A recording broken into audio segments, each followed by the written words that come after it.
जी, तो नाज़रीन, जैसा कि आप जानते हैं मैं इस वक्त लॉ कॉलेज में मौजूद हूँ। यहाँ पे मुशायरे का एहतमाम किया गया है और बहुत ही खूबसूरत शायरा तजदीद कैसर साहिबा मेरे साथ मौजूद हैं। मैं उनसे जानती हूँ उनके मुशायरे के सफ़र के बारे में। अस्सलाम वालेकुम। वालेकुम अस्सलाम, कैसी हैं आप? अल्हम्दुलिल्लाह, आप कैसी हैं? शुक्र। तजदीद कैसर साहिबा, आपके फ़ादर भी शायर हैं, तो क्या आप उनसे मुतासिर होकर इस तरफ आई हैं? जी, बिल्कुल।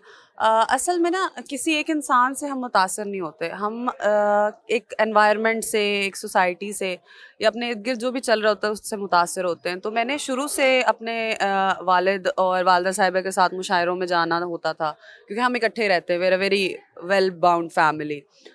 तो फिर ये होता था कि मुझे जहाँ तक लास्ट मेमोरी है, अकॉर्डिंग टू जो मुझे बताया गया था, कि जब मैं 2.5-3 माह की होती थी तो मेरा प्राम जो होता था वो सदारती टेबल पे रखा जाता था और मैं खामोशी से 2 ढाई 3 घंटे मुशायरा सुनती थी। हालांकि मेरे सुनने में भी ये बात मुझे बहुत अजीब लगती है, लेकिन आज जब देखते हैं तो कुछ समझ में आता है कि हाँ, शायद तभी से समझ थी, जेनेटिकली ट्रांसफ़र हुआ या कुछ। तो मेरी शायरी पे असर की आप बात कर रही थी, तो मेरी शायरी पे 2 लोगों का असर है। एक मेरे वालिद मोहतरम का, नज़ीर कैसर साहब का। दूसरा मेरे मुर्शिद हैं मोहम्मद नदीम ख़ान भाभा साहब। वो सूफ़ी शायरी करते हैं। तो ये 2 लोग हैं जिनका मेरे ऊपर सबसे ज़्यादा असर है, जिनकी वजह से मुझे लगता है कि मेरी शायरी का एक रंग है जो निकलता है। तो शायरी ही क्यों? किसी और तरफ क्यों नहीं गई आप? शायरी ही क्यों? अ, आप यहाँ पर बैठे हुए हैं, आपके पास अपने आप को एक्सप्रेस करने के लिए ये माइक है, ये कैमरा है, आप जो चाहते हो आप वो गुफ्तगू कर सकते हो। मुझे अल्लाह पाक ने सलाहियत दी है कि मैं वो चीज़ें लिख कर उसको एक बहर में, एक ज़मीन में, एक रिदम में लिख कर प्रेजेंट कर सकती हूँ, and that is my way of expressing. तो इसी तरह से शायरी इसलिए क्योंकि मैं अपने आप को इससे सबसे बेहतर एक्सप्रेस कर सकती हूँ। मैं वो बात कर सकती हूँ जो आगे 100 लोगों को जाके रिलेट करे। तो वो उनके लिए भी अच्छा होता है, उनको भी लगता है कि कोई है जो हमें समझता है या हमारी तरह उन सारे मराहिल में से गुजरा हुआ है। और मेरे लिए भी है कि मुझे जब कभी सुकून नहीं मिल रहा होता ना, तो मैं शेर कहती हूँ। अच्छा, तकदीर कैसे साहिबा, आप मुझे ये बताएं कि ना पहले वाली शायरी में और जो आजकल की शायरी है, इसमें क्या फ़र्क है और अगर कोई फ़र्क है तो वो क्यों है? आप बात कर रहे हैं क्लासिकी और जदीद शायरी की। तो क्लासिकी शायरी का अमल ये है कि हर दौर में ना एक सर्टन लैंग्वेज यूज़ होती है। मैं भी आपके साथ गुफ्तगू कर रही हूँ, बट 50% मेरी कॉन्वर्सेशन अंग्रेज़ी में है। क्यों? क्योंकि हम लोगों का जो दारोमदार होता है ना सारा एक जनरेशन का, वो आपकी लैंग्वेजेस पे चलता है। उस ज़माने में लखनवी उर्दू बोली जाती थी, दिल्ली वाले और ये सारा, वहाँ से आपकी उर्दू और सारी जो लैंग्वेजेस थी ना माइग्रेट होके यहाँ पर, फिर आपने उर्दू को एक अलग मकाम दिया। उस वक्त की शायरी उस वक्त की उर्दू में है, उस वक्त के ख़यालात पे मबनी है। आज के दौर में आप किसी को ख़त नहीं लिखते हो, आप कॉल करते हो। तो इसी तरह से होता है कि तब की शायरी और अब की शायरी में ये फ़र्क है कि मोड्स जो है ना वो चेंज हो गए हैं। तो दैट्स द होल थिंग। उसके अलावा फिर तो हाँ, आपकी जो शायरी सुनते हैं लोग, आपकी कोई तवक्को है उनसे?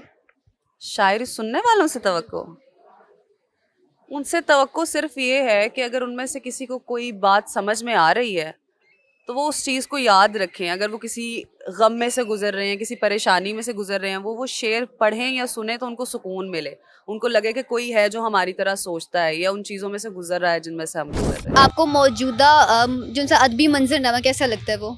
मौजूदा अदबी मंजरनामा जो है वो थोड़ा सा बिखरा हुआ है, लेकिन अगर आप देखें ना कि हम इसको कहते हैं कि इस सन के लोग, तो मेरे हिसाब से जो लोग 2000 से शुरू होते हैं, 2010 तक जाते हैं, वो वाली खेप बहुत अच्छी है।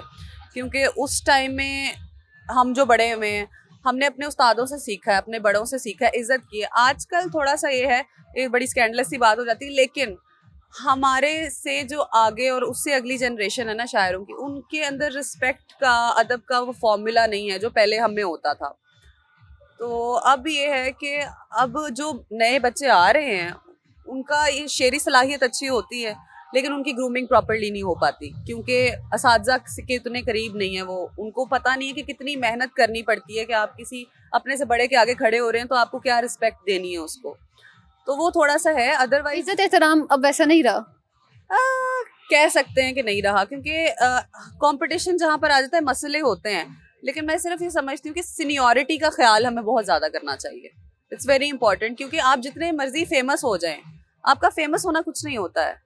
आपकी सीनियरिटी मैटर करती है, क्योंकि आप एक अरसे से वहाँ पर, सीनियरिटी सिर्फ इस सेंस में नहीं कि आप बस सीनियर है, इस सेंस में भी कि आपका जो कलाम है वो पुख्ता है, आप जो बात कर रहे हैं उसका कोई ग्राफ है। And I think that's it. तो थोड़ा तो स्कैंडलस है। आप कुछ सुनाएंगी जरूर, क्यों नहीं सुनाएंगे। जो आपकी फेवरेट हो? बस 2-3 शेर सुना देती हूँ।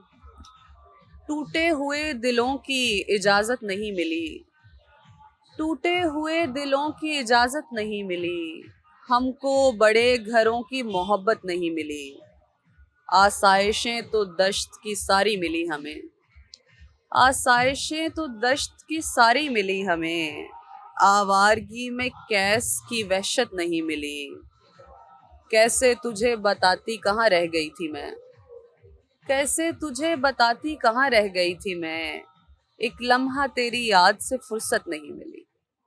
वाह। बेघरों के लिए मैदान बहुत होता है, बेघरों के लिए मैदान बहुत होता है, देख लेना भी मेरी जान बहुत होता है, अव्वल अव्वल तो ज़रूरी है मोहब्बत, लेकिन इज्जत नफ्स का नुकसान बहुत होता है, पास रहने की हकीकत से भी हम वाकिफ़ हैं, छोड़ जाने का भी इम्कान बहुत होता है, ज़ख्म खाने के लिए खुशियाँ मनाने के लिए सच कहूँ एक ही इंसान बहुत होता है। बहुत होता है आपको बहुत शुक्रिया।